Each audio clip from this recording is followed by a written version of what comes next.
Good morning students, welcome to my channel school solution. School solution channel में आपका स्वागत है और मैं आपको आज के इस वीडियो में सिविक्स चैप्टर का 6 number local government Panchayati Raj second को पढ़ाने जा रहा हूं और उम्मीद करता हूं कि आपको यह वीडियो अच्छा लगेगा। तो आइए शुरू करते हैं हम लोग local government Panchayati Raj second को।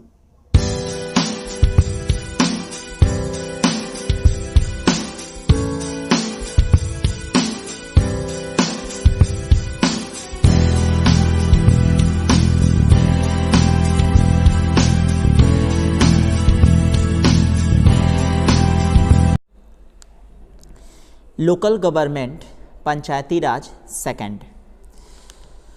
पंचायती Raj at block and district levels, मतलब पंचायती राज प्रखंड स्तर पर और जिला स्तर पर। In the earlier chapter you studied the organisation and working of village panchayats. इसके पहले वाले चैप्टर में आपने पढ़ा होगा संस्था के बारे में और विलेज पंचायत के कार्यों के बारे में। At the block level there exist Panchayat Samiti, लेकिन ब्लॉक स्तर पर पंचायत समिति होता है, प्रखंड स्तर पर पंचायत समिति होता है। It supervises the work of the gram panchayats in the respective block. अपने अपने निजी ब्लॉक में यह क्या करता है कि ग्राम पंचायत के काम को सुपरवाइज करता है। A block consist of A number of villages. एक ब्लॉक में बहुत सारे गांव होते हैं। इसके बाद वाला जो टॉपिक है ब्लॉक समिति और पंचायत समिति। तो ब्लॉक समिति और पंचायत समिति is known by different names in different states. तो ब्लॉक समिति को और पंचायत समिति को हम लोग अलग अलग राज्यों में अलग अलग नामों से जानते हैं। इन Uttar Pradesh these are known as क्षेत्र समिति।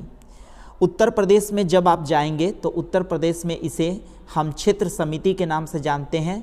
While in Madhya Pradesh and Gujarat these are known as Janpad Samiti. जबकि अगर मध्य प्रदेश में अगर आप जाते हैं तो मध्य प्रदेश में इसे जनपद समिति कहा जाता है एंड तालुका पंचायत्स रेस्पेक्टिवली, और गुजरात राज्य में तालुका पंचायत्स कहा जाता है। तो इसका मतलब है कि राज्यों में इसके अलग अलग नाम हैं।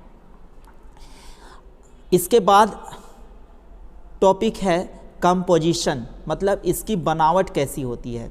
द पंचायत समिति consist of the following. Panchayat समिति में क्या क्या होता है वो आपको नीचे दिया हुआ है। All the sarpanch of the panchayat with in the block. तो जितने भी सरपंच हैं पंचायत के ये सब आते हैं ब्लॉक के अंतर्गत। जितने भी मतलब आते हैं पंचायत, वो सब सरपंच वहाँ के इस पंचायत समिति में आते हैं। The MPs and MLAs of that area. उस क्षेत्र के एमपीज और एमएलए भी आते हैं। The chairperson of the town area committees now known as Nagar Panchayat. साथ ही साथ शहरी क्षेत्र समिति के जो अध्यक्ष होते हैं, चेयरपर्सन होते हैं, वो भी इसके अंतर्गत आते हैं, जिसे हम नगर पंचायत के नाम से अब जानते हैं। द इलेक्टेड मेंबर्स ऑफ जिला परिषद। जिला परिषद के चुने हुए सदस्य। तो ये कंपोजिशन होता है पंचायत समिति का। एवरी पंचायत समिति must have seats reserve for women. प्रत्येक पंचायत समिति में क्या होता है कि महिलाओं के लिए सीट आरक्षित होता है। It should also have representation of schedule caste and schedule tribes.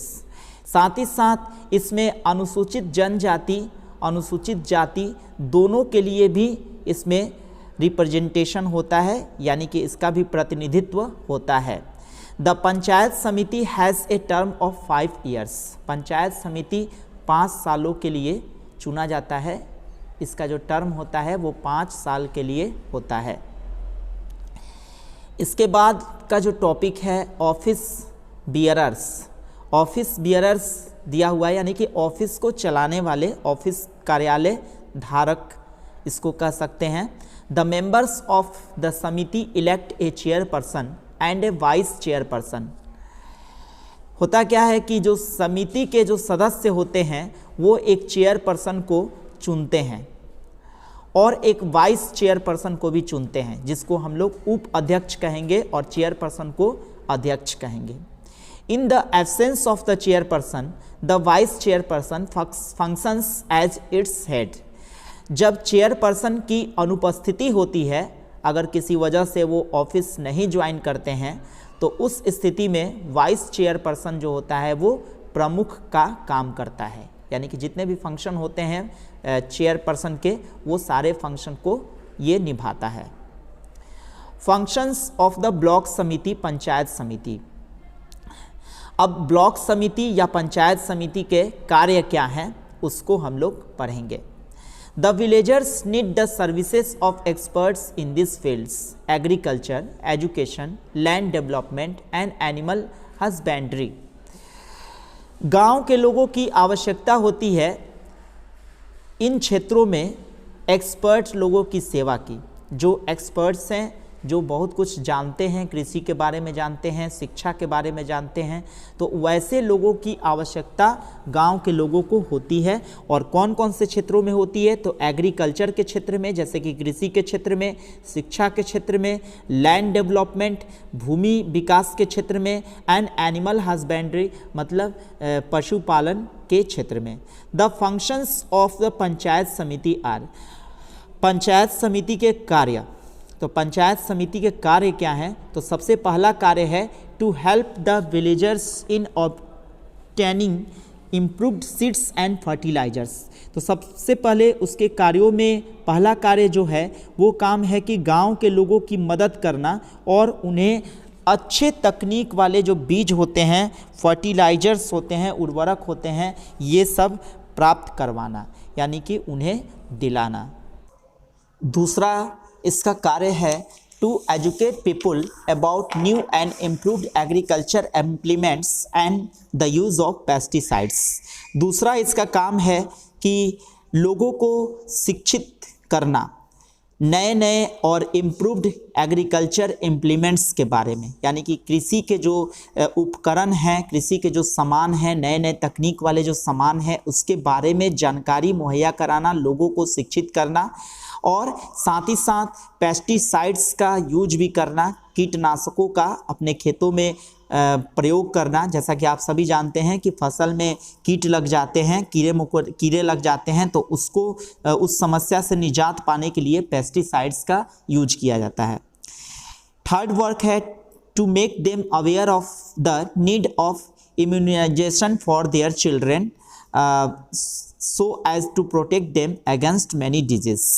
साथ ही साथ क्या होता है कि इसका ये भी काम है कि लोगों को उनके बच्चों के बारे में सुनिश्चित करना, मतलब जानकारी देना कि वो अपने बच्चों का जो क्या कहते हैं उसको, इम्यूनिटी पावर, उस इम्यूनिटी पावर को के प्रति सचेत रहें और उन्हें बचा कर रखें कई तरह की बीमारियों से। जैसा कि आज बहुत ज़्यादा कोरोना वायरस को लेकर इम्यूनिटी पर ज़्यादा जोर दिया जा रहा है कि उन्हें इम्यूनिटी वाली चीज़ों को दिया जाए ताकि लोगों का इम्यूनिटी पावर स्ट्रॉन्ग रहे और इस बीमारी से हम लड़ सकें। इसके बाद फोर्थ नंबर है to tell the people about the family welfare programmes. इसके बाद लोगों को बताना फैमिली वेलफेयर प्रोग्राम्स के बारे में कि अगर परिवार के जो कार्यक्रम हैं, परिवार हित में जो कार्यक्रम चलाए जाते हैं, जैसे परिवार नियोजन हो गया है ना, तो और भी परिवार के हित में बहुत सारे वर्क हैं, तो उसके बारे में लोगों को बताना। To establish small enterprises in rural areas. साथ ही साथ ग्रामीण क्षेत्रों में क्या करना कि छोटे छोटे इंटरप्राइजेस को खोलना, छोटी छोटी दुकानों को लोग खोल सकते हैं और अपना स्वरोजगार कर सकते हैं, तो इसके लिए भी वो प्रेरित करता है। The block development officer works in close cooperation with block समिति। ब्लॉक डेवलपमेंट ऑफिसर, प्रखंड विकास पदाधिकारी जो क्या करता है कि ब्लॉक समिति के साथ उसका बहुत ही क्लोज सहयोग रहता है, मतलब कोऑपरेशन रहता है, आपसी सहयोग रहता है, उस पर वो काम करता है। he ensures the implementation of the plans prepared by the block समिति। और साथ ही साथ वो क्या करता है कि वो यह भी सुनिश्चित करता है कि जो योजनाएं तैयार की गई हैं ब्लॉक समिति के द्वारा, तो उन ब्लॉक समिति के योजनाओं को लागू कैसे किया जाए, इसके लिए भी वो सुनिश्चित करता है कि जो भी ब्लॉक समिति की योजना है, जो योजनाएं बनाई गई हैं, उसको कब लागू किया जाए, कैसे लागू किया जाए, इसके लिए भी ये सुनिश्चित करता है। इसके बाद हम लोग जानेंगे सोर्सेस ऑफ इनकम, मतलब ब्लॉक समिति के इनकम के स्रोत क्या हैं, आय के स्रोत क्या हैं। तो सोर्सेस ऑफ इनकम में the main sources of income of a Panchayat Samiti are, panchayat समिति का जो मुख्य स्रोत होता है इनकम का, वो है, पहला है grants and financial assistance given by the state government, राज्य सरकार के द्वारा जो भी फाइनेंशियल सहयोग मिलता है उसकी मंजूरी दिलाना, उसको मंजूर करना। जो भी हमारी राज्य सरकार, जैसे हमारी बिहार राज्य सरकार है, तो उस बिहार राज्य के द्वारा, चाहे जो भी राज्य है उसके द्वारा जो कुछ भी लोगों को सुविधा देने वाले जो काम हैं, जो फाइनेंशियल काम हैं, तो उसको जो सरकार सहयोग करती है उसको वो ग्रांट करता है, स्वीकार करता है। Income from the taxes levied by the समिति, इसके बाद से है कि समिति के द्वारा जो कुछ भी टैक्स वसूला जाता है उससे भी उसको इनकम होता है। Taxes imposed on fairs, markets and houses, जैसे कभी गांव में या प्रखंड में कभी मेला लगता है, कभी या बाजार है या घर है, उसका भी टैक्स ये वसूलता है। Realising a levy tax on electricity and water used by the people, इसके बाद से बिजली और पानी का जो इस्तेमाल होता है लोगों के द्वारा, उसका भी जो टैक्स है उसको भी वो रियलाइज़ करता है, उसको भी वो लेता है या लोगों को जानकारी देता है। तो ये सारे स्रोत हैं उसके इनकम के। इसके बाद वाला जो टॉपिक है जिला परिषद, तो जिला परिषद के बारे में हम लोग इस चैप्टर के सेकंड पार्ट में हम लोग पढ़ेंगे। और इस चैप्टर में आप लोगों ने पंचायती राज के बारे में पढ़ा, तो उम्मीद करता हूं कि आपको यह पंचायती राज की जो व्यवस्था है, पंचायती राज कैसा होता है, उसके फंक्शन क्या हैं और उसके इनकम के स्रोत क्या हैं, इन सारे चीज़ों के बारे में आपने जाना। साथ ही साथ मैं ये कहना चाहूँगा कि जिन भैया बहनों ने अभी तक मेरे इस चैनल को सब्सक्राइब नहीं किया है, तो प्लीज़ आप सब्सक्राइब कर लें ताकि आपको रेगुलर वीडियो मेरा मिल सके। तो मिलते हैं अगले वीडियो में इस चैप्टर के सेकंड अंक के साथ। तब तक के लिए आप सभी को गुड बाय, नमस्कार।